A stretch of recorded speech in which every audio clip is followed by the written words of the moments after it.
Welcome to the City Lights Sports Card Podcast. This is episode one, or technically episode 1.5. Episode one that we did didn't go over very well in terms of file transfer, so we're redoing it again with a little bit more direction. I'm TJ. I'm DJ. And this is a place for collectors who like the hobby a little quieter. No hype, no yelling about comps, just cards, stories, and the reason we still love collecting. Whether you're sorting a box late at night, driving home from work, or just taking a break from the noise, you're in the right spot. So grab a card, grab a drink, and let's talk hobby. What are you What's drinking uh tonight? what's your drink of choice tonight? I got a polar seltzer, What black flavor? blackberry snowflake, and it's blurred. I'm in my basement right now. You're in It's your not the snowflake era right now. It's exactly. It's not the best place to I be got on bottled video. water right now. All right, so we're staying hydrated Yeah, tonight. next run around I'll probably have a beer, but cheers, bud. Yeah, we're just two dudes Cheers. talking about collecting sports cards, why we do it, why we enjoy it, why we hate it, but ultimately why we love it. We collect for the love of collecting. We have all the intentions of doing this podcast as a weekly podcast. So we just are going to discuss the hobby and we want you to be a part of it. We want to welcome you all to being a part of it. And we're happy that you're here and choose to listen to us for a little while talk about sports cards. So tell them what we're talking about today, TJ. So on today's episode, we're going to be talking about the 2026 Topps Flagship Series 1. We're going to start off with a little bit of a controversy too. Topps recently released on January 9th the what the box would look like. So today is January 12th, and so that was about 3 days ago. That was Friday, I believe, that they released it. Thursday, Yep. Friday last week that they released it. Um, and one of the big things that people noticed about the box was that the jumbo box was now missing a hit. So, in previous iterations of the flagship series, the jumbo box always had two relics and one auto. This year, however, as they move into the 26 flagship, they've knocked down the jumbo box hits to now one auto and one relic. DJ, what are your thoughts on that? I mean, my thing is if you're going to take away a relic, what are you replacing it with? you know, if you're going to make us still spend the amount of money that we are spending on a box and taking Right. something away, how does that work? Why would we purchase this product then when we're losing out on, even though it is a napkin relic, generally Right. speaking. And TJ, for those who don't know, what is a napkin relic? Napkin relic is just that little smidge of white jersey, or sometimes it's a gray jersey, and it's Event a worn. event worn or player worn. Yeah, so an event worn or player worn relic means that it's not game used. So the player did not wear this in a game. They put it on, for a signing. They put it on for a photo op or something like that. Which in my opinion feels like a very soulless card to get. Like I don't want to pull a judge relic or something like that and have it be event worn. Yeah. Like why? So the counter argument to the whole jumbo box thing is that everybody complains about these napkin relics. Like, so you're spending $189, $190 on this jumbo box. Like, do you really want to pull two of these napkin relics and an auto? So that's kind of been the controversy of it. And the other part of it too is we're starting to see, especially the second half of 2025, the last 6 7 months or so, that the price increase on boxes is also starting to creep up a little bit. One thing that I did notice that they hadn't previously done. I've ordered hobby boxes now, all through 24 for flagship, and into 25 for flagship, and there was never a price increase from the pre-order date. So tomorrow is actually the pre-order date for the 26 flagship series one. That'll go up. They'll probably have blasters up. They'll probably have up the regular hobby box and the jumbo box as well. That's usually what they do at pre-order time. Um, what I saw from Series One, which released last February, on February 12th, I believe was the date. Correct. There was no price increase from pre-order to release day. So the way that Topps does it is they'll release a pre-order about a month before the product actually comes out and hits the street. So it looks like they're keeping the same timeline as last year. So the pre-order for Series 1 2025 last year went up right around this time, like early mid January, and then the release date, like I said, was February 12th. So for Series One and Series Two, there was no difference in price. The hobby box was $89, which contains one hit, either an auto or a relic. The jumbo box was 189 at pre-order and also 189 at release date. However, what I saw, and these update 25, flagship update 25, which normally drops in October, dropped a little bit later this past year in 2025. So it dropped instead of October, it dropped early November, or November 13th, I believe was it. And Also a now great band, just for everybody out there. early November. The early Agreed, November agreed. They're going on a 20th anniversary tour this year, actually, for the Mother, the Mechanic, and the Path, I think it's called. that But you are anyway, correct. Anyway, um, so what I saw was at pre-order time, hobby boxes, same exact price, $89. Jumbo hobby, 189. What I saw on release day, because I was going to order update on release day because I missed the pre-order, um, the prices had jumped. So the jumbo, or excuse me, the hobby box went from $89 to $98. So about a $9-10 jump there. And the jumbo box, I don't remember, but I know that it went from 189 to either 198 or 209. I don't remember what the price was. So again, we saw another 10 to $20 jump there. So we are starting to see some of those prices go up. Um, Can I what do ask we now, think? while we saw that jump though, there wasn't a change in output of product, right? It wasn't like they took something away in that No. product. They just upped the price. Right. So with each release, with each series, you get different formats. So series one is usually always the biggest format. So series one, you're going to get your hobby box with one hit. You're going to get your jumbo box this year with only two hits. They release Fanatics blasters or Fanatics exclusive blasters, which run around 29.99. You get an additional pack in there for an extra $5 of retail blaster that you can buy at Target, Walmart, wherever, like sporting goods stores and stuff like that. Those are 24.99, and I believe the retail blasters are 7 packs and the Fanatics blasters are 8 packs. So you do get that additional pack for the $5, and you get different parallels. So with the Fanatics exclusive, last year we saw a Topps logo in foil, like a silver foil logo. Around the border of the card. The year before that, in 24, they did this aqua parallel. For 23, I don't know if 24 was the first year that they did it or if they did Fanatics exclusive. But I don't believe that there was a Fanatics exclusive for 23. I don't remember ever seeing any parallels for that. But I know for 24, they had the aqua border parallels. And for 25, they had the Topps logo. I would assume they're probably going to roll with the Topps logo again. For the retail blasters, like I said, the stuff you can pick up at Target, Walmart. Those are coming with the spring training foil. So those foils had last year a palm tree and I believe a cactus on them. And that was the retail format. So again, with Series One, you're gonna get your hobby box, you're gonna get your jumbo box, you're gonna get your exclusive Fanatics blaster, you're gonna get your retail blaster. You're also gonna get for retail formats. And again, retail means that you can pick this up at Target, Walmart, department stores, CVS, Walgreens sells all this retail stuff. You have your hanger boxes, you have your fat packs, which is like 42 cards, usually priced around $7. You have your retail packs, which you find usually on like end caps. Those are usually $3.99, $4.99 Yeah. for 14 cards. They have the little, like they have the little punch hole that you can slide them onto the hooks in the store. You also have your super box, which runs about $40. You get a jumbo card in there. You get an exclusive foil pack. Um, and then you have mega boxes, which is 16 packs. Um, they changed the parallels up in that. In 24, the mega boxes had these awesome silver crackle foil. Geez. First And day of the then new mouth. I last get it. Yeah, exactly. It's New Year. Um, and then this year they took them out and they made them is as like a hit. So if you pulled one of these foil crackle cards out of the mega boxes, like that was the hit in there, and you can only find these foil crackle cards in these mega boxes. So Series One has a lot of releases that comes with it, and then last year, and I would assume they're probably going to do something similar to it this year. Last year they released an egg. It was a tin.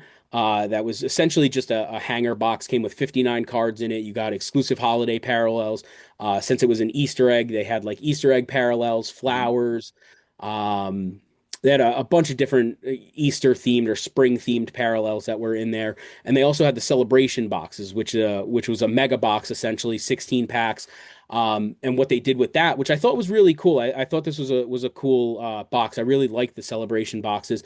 In 2022, 2021, and 2022, I believe they released opening day boxes, which were mega boxes, which I think came with like 21 packs. Like it was a pretty loaded Pretty box. beefy box. Yeah, it was, like you got your money's worth out of that because they were only like 30, $40, 30, I yeah, think. I think they were 34.99. Yeah, so you can actually still pick those up on Amazon too. But you're gonna get a lot of base in that. So like the only difference between the base card and the opening day, those formats from 21 and 22 was that it had like the opening day logo on it, but it was just the regular base card. But they had their own parallels in there, they had their own inserts in there. So this year the celebration boxes in 2025, which came out about a month and a half after the Series One release. You had cool new inserts in there. You had game day drip where it showed all the players from the what's the award ceremony that they do at the war at the where they Yeah, where walk they the red all walk the carpet and red stuff. carpet and everything. Yeah, yeah. So they had like all the players in their suits and stuff like that. That was a pretty cool looking insert. They had dugout peaks, which was just kind of like seeing the players inside the dugout, like what they're doing. Like sometimes they were kind of silly, they're making faces and stuff like that. You had walk this way, which was a really cool parallel to new insert and parallel, and they had some new inserts in there as well. Off the top of my head, I can picture them, but I can't remember the names of them right now. But we will probably see a very big format release for Series One, Yeah. and I'm excited to see what they come out with this year for Series One. But at the same time, bringing it back to that controversy with the jumbo box, we're now getting one less hit per box. Yeah. Um, it seems to me like every year with a new format coming out, that the product is starting to get a little bit watered down now. And what are your thoughts on that, DJ? What do you think about Yeah. the print run going up? Like it seems to be climbing every single year, and Topps doesn't release the print run. So we get estimates from different websites like Beckett, baseballcardpedia.com. People post on Reddit that they did the math for the pack odds and stuff like that, and Which they is did. just a So nerdiness to a whole nother level that I can't even comprehend. yeah, I can't wrap my head around Don't that. make But me responsible for numbers, ever in anybody's life. Well, I do want there's two things I want to touch upon. So one, the initial thing that we discussed was what do I think about the product? Well, I think the product is what Topps releases every year. It's pretty much the same staple that comes out. It's what you're going to get for what you want to spend. right, So with that being said, losing a relic, regardless of whether or not it's a napkin relic or not, are we replacing it with other inserts, as I said earlier? And the begs the question to know that after this episode of our podcast is out, we'll be able to know what the actual costs are on things. right, Um, so are we seeing an increase in pricing now for the product while losing out on a relic? So that's going to be what's going to dictate a lot of the market, I feel, in regards to purchasing this product. right. I also think that looking at this product, uh, I don't like it. I'm not trying to shit on Tops here. I'm just merely saying that I don't like the product, the stylization of it. So I want to get into that. Okay, Um, so first and foremost, if you have the money and you want to spend it, knowing full well that there might be a $10 to $20 increase in the product and you're losing out on a relic, that's entirely up to you. Just as anything in this hobby is, it's entirely up to you. It's you collect what you like what you collect. That's how I look right. at it. Um, but for me, I'm kind of out on this product. I will probably chase inserts as I always do because that's my big thing. I love collecting inserts, and specifically, I like to find really unique and weird inserts. So for me, that's the route I'll go down, and I'll probably buy singles. I won't buy boxes of Flagship. Hmm. It's not something that I really enjoy because there is just, as you said to your point, like there's an oversaturation of the product. It's getting watered Right. down. So let's take a quick look at this stuff. I'm gonna pop my screen on here for everybody because this is all new and fun. And we're gonna take a look over here at the product so this way everybody can kind of get a view or a gander here. So what we have here right now is the what Topps, this is directly on Topps website, what they have released and everything, and what the photos of everything looks like. And to me, the design falls flat. It Hmm. falls very, very flat.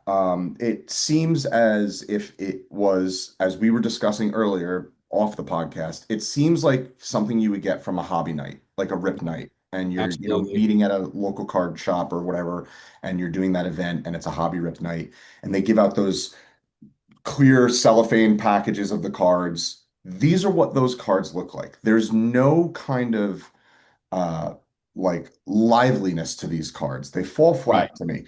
We'll just work our way down really quick here. We got what we believe is going to be the 2026 serial numbered parallel. That's the gold card that comes that's numbered out of 2026. They do that for every year with their flagship product. So there's already a big print run on those because we're getting up in years. So Right. 2026, that's the Vladimir Guerrero Jr. It looks to me like a piece of cardboard, like an actual piece of brown cardboard that they put an image on top of and laid it out. It doesn't even have that gold shimmer or sparkle to it, so it kind of Hmm. bums me out a little bit.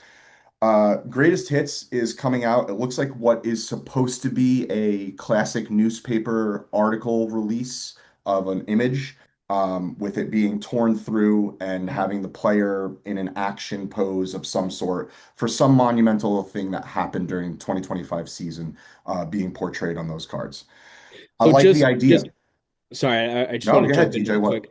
So with the greatest hits, that's a staple of top series one. So greatest hits is always in there. So you're gonna see in the series one release, you're gonna see inserts that were in previous sets, like 22, 23, 24, 25. They all had the greatest hits in there. You're gonna see inserts like significant statistics, Yep. for Call to the hall. speed.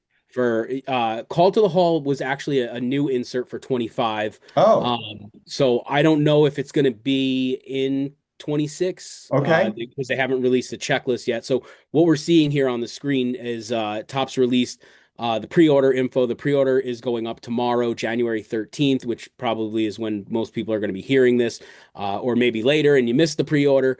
But the pre-order tomorrow goes up at Topps website, 12 o'clock Eastern time. Where, like I said before, you'll be able to order your hobby boxes with the single hit. You'll be able to order your jumbo with the two hits, the auto and the relic, and more than likely blasters. That's usually what they Yeah. do for flagship, and then they'll start to release slowly. Um, the fat packs, the hangers, whatever else it is that they're doing. Blowout cards. Last week posted a picture of some of the formats. They had the fat packs. They had the Top Series one flagship Japan edition. They had let's see, they had the hangers, they had the Fanatics exclusive blasters, they had both of the hobby boxes, the single hit hobby box and the double hit jumbo box, and the retail packs, I believe. But I would assume that there's probably going to be more formats coming. So let's get Yeah. back to the design here and talk Yeah, about we'll that. probably get drip fed a little bit of stuff, I figure. But I Right. think that the majority of it's going to come out and it's going to come out pretty quickly, with back to the design, like the greatest hits, it's a cool design. I like that concept. I really do like that design. But for me, I want an old style newspaper article that doesn't look like it's kind of ripped or shredded or Yeah. anything like that. I feel like they could have done a little bit more with the design to make that card seem a little I don't know, a better eye appeal on it. The Okay. off-centered kind of angle of it and everything like that, and then the ripped angle of the newspaper article kind of lends you to kind of look at the card and you're like, how am I supposed to look at this card? But that's How just am I me. supposed to grade this card? I don't know if it's centered. Which grading service do I use? PSA, CGC, SGC, Beckett? Ah, tag. And then you have what's next to that is an Aaron Judge. That looks like it's going to be the base card. That to Right. me, and I hate this pinstripe. What is supposed to look like a uniform that blends into like a gradient blend into a solid color. You lose kind of what that design is because of that gradient blend, in my opinion. Um, so it would have been cooler to see them do a little bit of something else with the base. I'm not a big I agree. fan of there's like a stitching in between. If you look at the Yankees logo and then you look at the New York Yankees on the top or the NYY, in between that there's run some stitching in there. It's all different colors for different teams, which that makes sense and I like that, but it just seems like it's a bunch of dashes. Right. Very, very, very boring. Um, and then you have the rookie card right next to it. So that's what the rookie card and rookie cup cards are going to look like. Again, same thing as a base card, essentially. But more importantly, before we even dive into the throwbacks of the 1991s on here, which I think great design, 91 that is, uh, looking at the 75th anniversary logo on the base cards, it blends into the background. Hmm. And for your 75th anniversary, which is a like, a massive anniversary for all the years that Topps has been around, like, you would think you would have something that's a little more robust, a little more kind of I grabs your agree. attention and puts a differentiation on this product compared to previous Topps Yep. products. It doesn't exist for me. And I kind of think it really falls flat.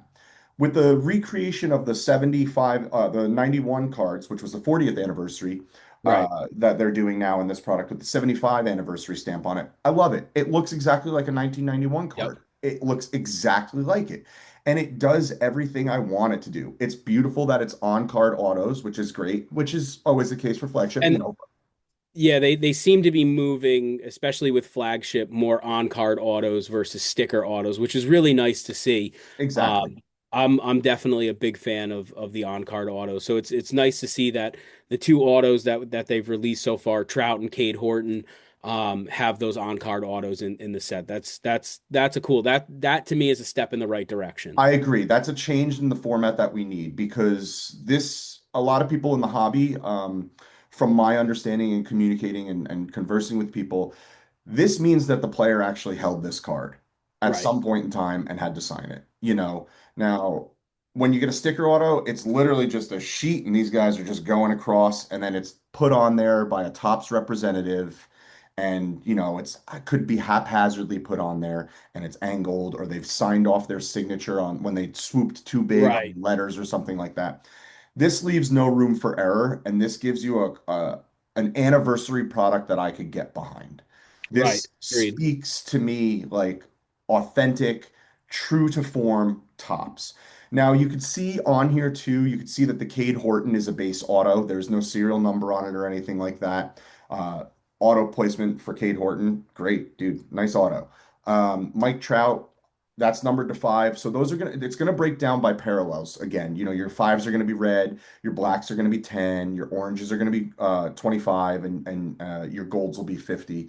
Right. I've seen that in recent years too. Green seems to be getting more and more traction with number 99, Yep. and blue seems to be getting more and more traction with number 150. Right. Yeah. Um, So that's actually something that Topps addressed at the Top Summit last year in early 25. They said that all of their products from basketball, soccer, football, baseball, they're all going to have similar like color patterns so people know what they're pulling out of the pack. So when they see gold, they're like, "Oh, okay, this is like this gold border around this card. This shimmery gold color is going to be out of 50. This green is going to be out of um what is green out of 99. this 99, this yeah, black is going to be out of 10. This red is going to be out of 5. This they also moved paper cards to where they're doing foil fractors, which is essentially a super fractor. I guess the move is to go um super fractor chrome and foil fractor for paper cards, so like paper yeah. based, that's like Flagship Series 1. That seems to be the move that they're making. We saw the rise or the emergence in 2025 of the foil fractor, which they Yeah. also do on Topps Now cards as well. There's a lot that's cool about this product. I mean, we collect because we like collecting, right? We enjoy what we enjoy, and everybody's different. So it's like in my opinion, there's a lot that's cool about this product that is going to appeal to a lot of people, and Right, I'm maybe not one of them, and that's okay. Like about the release, this little form and section on here gives us a little more depth into some of the inserts that we're going to be seeing. But for me, after reading through that, and I'm not going to read through that because you all have the internet and you can go look it up yourself. Uh, for me, you made a really good point earlier, that like it almost seems like they had AI write this description information in Right, here. There's not spelling errors, but there isn't whole information. And what I mean by that is like they have a portion on here that just talks about home field returning.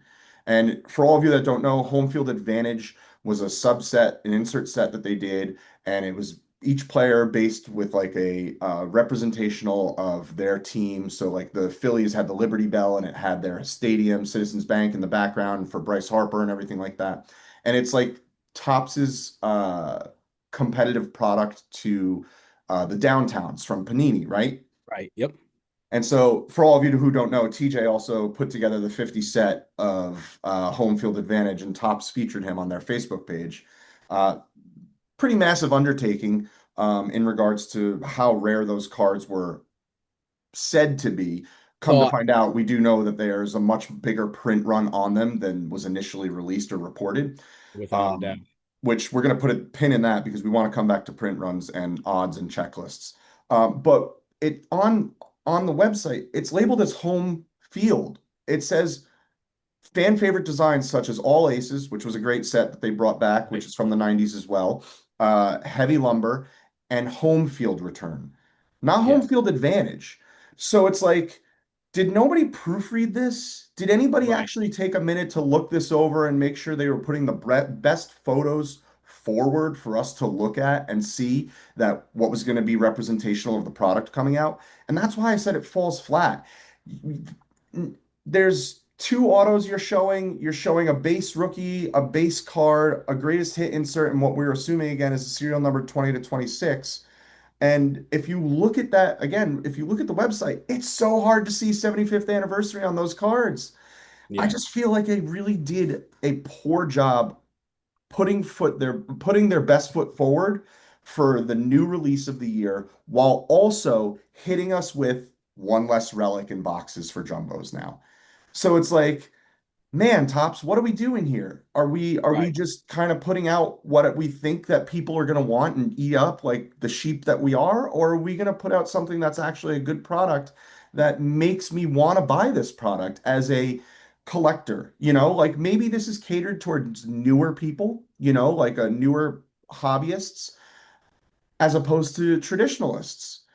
It just to me falls flat. And I really, really, really wish that Topps would kind of do something new that I think would be a good idea is pull your audience, get people that you like at these fanatics fests and ask them what do you want to see? How would you design a card? Hell, Topps, put an insert card into your thing, design a card contest. You know what I mean? And like have people submit that. Because that's what's brought a lot of the hobbyists back into the hobby now. Because since the pandemic, we saw Project 2020, we saw Project 70, which were collaborations with other artists. Keith Shore, who does McKellar Beer. You got Ben Baller, you got F Dot, you got all these guys that are really great artists, whether it's graffiti, contemporary, watercolor. Alex Pardee with the Monsters series that he released, of all those like vicious looking monsters and stuff of Yeah. players. Give us something like that instead of these fall flat, repetitive things, especially for the 75th anniversary. That's where I'm at. You tell me Yeah. more, TJ. What are you thinking? So whenever a release comes out, I love to find out as much information as I possibly can. I'll go to the Beckett website, I'll go to the Baseball Cardpedia website, I will go to the Topps website and just consume information. Like I love learning about the new sets.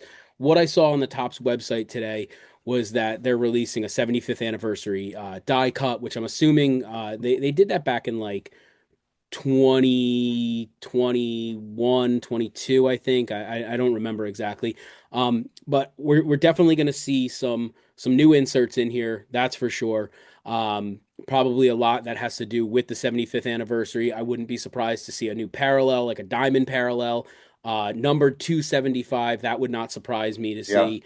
Um, but yeah, it's definitely going to be an interesting release. There's a lot of mystery still around it. We still don't know what a lot of the checklist hasn't released yet. I would assume that we'll probably see the checklist within the next 30 days. And we'll start to see some previews. I'm sure they'll push stuff out to social media and whoever they work with as like an influencer. I know there's a couple pages on Instagram. I don't give free shout outs, but you can go find those influencers that Tops works with, and they'll release take a look at this insert set, take a look at this insert set. And this is where we're going to end up. This is where we're going to end off right here. We're gonna wrap it up right here. We are going to come back with a second episode as a companion to this episode, where we're going to talk about the parallels in the set. We're going to talk about the main staples as far as inserts go. We're going to talk about um, just some of the more collectible pieces from this set. We're going to talk about the silver packs, which come with the hobby boxes. So there's still a lot more to talk about, and I feel like once the release hits next month in February, that we'll definitely have to revisit it then, because we're going to have all of the information. So for myself, for DJ, we are going to sign off right now. But like I said, we'll be back with a second episode where we catalog what we know about 26 so far, and we'll take a look comparatively at 24, 25, and 26. So for now, thank you for tuning in. We really appreciate it. This is the City Light Sports Card Podcast. I'm TJ. I think you'll get that down one day.